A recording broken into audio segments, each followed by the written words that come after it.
Oke, assalamualaikum warahmatullahi wabarakatuh. Ketemu lagi di Etim Channel.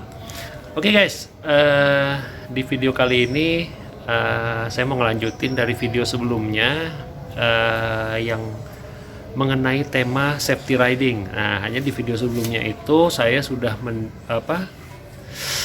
bercerita sedikit mengenai safety gear ya, terutama safety gear yang saya pakai untuk menunjang safety riding yang saya lakukan sehari-hari, yang saya jalani sehari-hari. Nah, di video kali ini saya mau coba share sedikit mengenai perlengkapan yang saya tambahkan di motor saya untuk menunjang safety riding. Ya, hanya karena ini sifatnya tambahan di motor, berarti bisa jadi ini masuk kategori mungkin modifikasi gitu ya. Modifikasi itu modifikasi ringan, tapi yang dari modifikasi ini juga sebenarnya menunjang safety riding yang saya lakukan. Oke, untuk mempersingkat, kita langsung aja ke motornya ya. Lanjut. Oke guys, ini adalah penampakan motornya ya. Jadi yang pertama mau kita dari atas aja kali ya, supaya lebih enak bahasnya dan berurutan gitu ya. Oke, jadi yang saya tambahkan di motor saya pertama adalah ini ya. Ini adalah handguard gitu ya. Handguard ini bawaan langsung dari aksesoris asli dari Honda ADV ya. Nah, tujuannya ya sama. Ini kalau seandainya karena tangan kita megang begini, ya jadi kalau ada handguard paling enggak ini kalau ada benturan segala macam ini bisa bantu mengurangi efek benturannya. Ya, kemudian yang berikutnya juga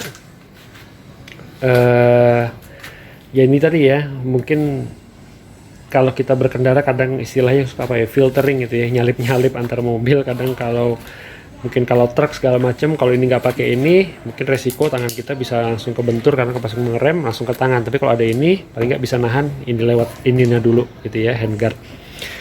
Kemudian yang kedua yang saya ganti juga ini spion. Oke, kalau spion ini mungkin ada beberapa orang bilang, nah kalau spion kecil gitu emang kelihatan belakang. Kalau untuk saya pribadi, spion yang saya pakai ini pasti bisa ngeliat belakang. Jadi yang saya pasang di motor ini fungsinya semua normal. Memang ukurannya dia jadi lebih kecil. Nah, ini tujuan saya kenapa saya pasang spion yang lebih kecil. Kalau pakai spion asli dia bawanya lebih tinggi nih. Kalau nggak salah sekitar segini nih. Dia bisa lebih tinggi, lebih besar. Nah, khawatir saya kalau memakai yang spion ukuran besar itu, karena saya pengalaman yang udah ketinggian spion itu hampir mungkin bukan hampir ya, mungkin rata-rata tuh menyamai tingginya spion mobil-mobil pada umumnya, sehingga khawatirnya saat kita melakukan nyalip-nyalip gitu ya, menyalip, spion ini bisa menyenggol spion orang. Nah, kalau menyenggol spion orang ya selain berbahaya buat kita juga merugikan orang lain gitu ya. Nah, makanya saya ganti spion yang lebih kecil. Tapi sekali lagi saya tekankan di sini bahwa spion yang saya pasang di sini saya tetap bisa sepenuhnya melihat ke belakang ya. Jadi memang fungsinya tidak berkurang. Ukurannya aja yang berubah, tapi fungsinya tidak berkurang. Kemudian yang berikutnya lagi handle rem. Nah, handle rem ini orang mungkin bilang ini aksesoris gitu ya, aksesoris modifikasi, iya. Tapi bagi saya ini juga penunjang keselamatan berkendara. Kenapa? Karena tuas ini ada ukurannya seperti yang saya pernah share di video saya sebelumnya. Nah, ini bisa disetel. Karena apa? Kalau kita bisa ngetel, semakin kita nyaman, semakin safe kita berkendara. Karena kalau kita settingan-settingan yang ada di motor ini tidak nyaman bagi kita, bisa jadi resiko keamanannya pun akan berkurang gitu ya guys ya. Jadi bagi saya pribadi, semakin nyaman kita berkendara, prinsipnya insya Allah itu juga akan menunjang keselamatan kita saat berkendara. Makanya ini juga saya ganti handle rem yang nyaman di tangan, dan ini juga bisa di-adjust. Ya, ini kalau dilihat ini nyaman di tangan, saya pribadi rasa nyaman, dan ini juga bisa di-adjust, disesuaikan jarak antara pengeremannya. Ya, karena sekali lagi mungkin kalau kita ngerem terlalu dalam gitu ya, setelannya mungkin kita nggak suka dalam tapi ternyata kita pakai dalam gitu kan, kagok pasti ya gitu. Nah, jadi makanya udah kita sesuaikan. Oke, ini dari bagian atas. Oh ya, satu lagi. Di sini saya ada tambah phone holder. Phone holder ini berguna yaitu tadi ya, supaya kita, dan saya pasangnya di sini ya, supaya cuma bisa dilirik aja, jadi nggak diliatin secara terus menerus. Dan ini juga saya pakai biasanya kalau untuk GPS ya, lebih kepada untuk navigasi. Jadi saya nggak pernah pakai handphone ditaruh di sini untuk lihat WA segala macam, enggak ya. Jadi saya pakai ini cuman murni semata-mata untuk penunjuk jalan. Kalau pakai GPS terutama saat saya lagi touring gitu ya, atau perjalanan ke tempat-tempat yang saya belum tahu dan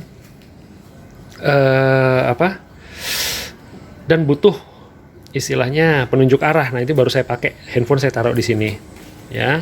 Dan handphone ini juga ada pengamannya berupa karet sehingga terhindar dari jatuh gitu ya. Nah, ini dari sisi atas. Kemudian kita mau turun lagi sedikit ke bawah. Nah, ini guys, di sini ada karet ya. Ini karet ini adalah karet pelindung bodi sebenarnya. Nah, karet ini sebenarnya kaitannya juga sama crash bar yang saya pasang di sini. Jadi crash bar yang saya pasang ini adalah tipe crash bar yang separuh ya, half gitu, half body ya, bukan full, karena ada yang full sampai ke atas. Nah, ini karena saya nggak pasang crash bar yang full, jadi makanya ada pelindung karet di bodi samping ini. Jadi ini tujuannya apa? Karena kalau kita parkir, mungkin kalau rekan-rekan bisa ngeliat, ini termasuk salah satu sisi luar motor yang rawan untuk kesenggol gitu ya. Nah, makanya saya pasangin karet untuk menghindari gores-gores di bodi. Tapi dari unsur keselamatan, dari unsur safety, ya ini tadi juga ngurangin dampak benturan atau kerusakan di bodi saat kalau ya nauzubillah terjadi crash gitu ya. Kalau crash bar pasti rekan-rekan semua udah tahu lah ya, crash bar ini pelindung sebenarnya ya.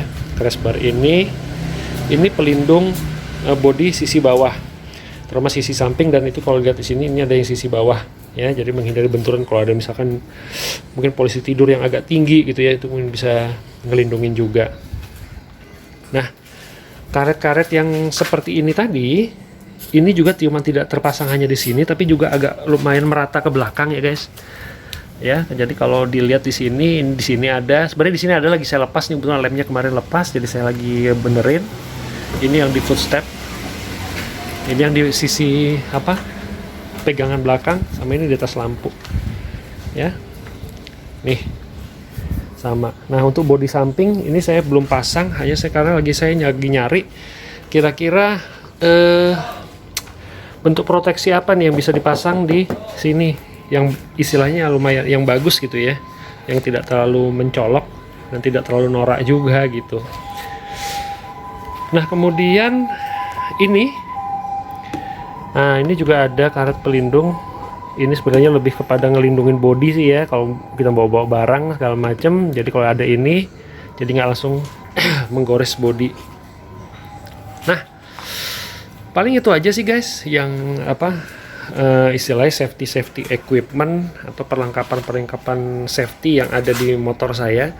Selebihnya semua di motor ini masih standar semua, nggak ada yang aneh-aneh. Nah, kemudian guys, kalau untuk daerah wilayah mesin ya, mesin CVT ini ya, ini semua kondisinya standar ya, full standar habis. Jadi memang nggak ada ubahan apa-apa yang saya lakukan di mesin dan komponen CVT paling cuma ada perubahan aja sedikit kemarin itu untuk menghilangi gredek ya. Videonya ada juga, sudah saya buat. Dan selebihnya memang tidak ada yang aneh-aneh. Jadi memang kalau saya lebih mengutamakan semuanya standar gitu ya, supaya kenyamanan tetap tercapai, sehingga kalau kenyamanan kita berkendara tercapai, otomatis keselamatan juga akan tercapai gitu. Ya. Jadi itu aja kali guys ya. Mungkin sekilas sekilas mengenai safety equipment yang ada di motor saya. Nah, selanjutnya guys, rencananya nanti setelah safety equipment di motor, saya juga akan lanjut untuk buat video yang berikutnya, yaitu yang mengenai unsur safety riding yang ketiga, yaitu mengenai riding style. Nah, riding style-nya agak sedikit menarik. Hanya nanti di video riding style kita akan lebih banyak, saya akan lebih banyak menampilkan contoh-contoh dalam berkendara ya. Jadi nanti kita coba kita pasang action cam di motor, kita lihat perilaku berkendara mana aja yang safety, mana yang enggak, dan seperti apa perilaku berkendara safety yang saya terapkan. Dan nanti saya lihat contohnya di jalan siapa-siapa yang banyak istilahnya melanggar keselamatan berkendara gitu ya, terutama dari sisi riding style. Oke guys, mungkin tidak banyak, itu aja ya. Nanti kalau ada rekan-rekan yang mau komen, nambahin masukan, boleh silakan tulis aja di kolom komentar ya. Kira-kira safety riding, terutama safety equipment yang ada di motor yang perlu ditambahin tuh apa sih untuk menunjang keselamatan berkendara gitu ya. Itu boleh info atau share di kolom komentar di bawah. Tapi untuk dari saya cuman ini dulu sementara, dan saya belum kepikiran lagi kira-kira unsur safety equipment apa lagi yang mau ditambahkan gitu ya. Kalau memang ada nanti ya akan saya update juga. Oke, sekali lagi terima kasih udah ngikutin video ini guys. Jangan lupa subscribe, like, share, dan komen A-Team Channel, dan nantikan kami di video selanjutnya. Assalamualaikum warahmatullahi wabarakatuh. Sampai jumpa guys.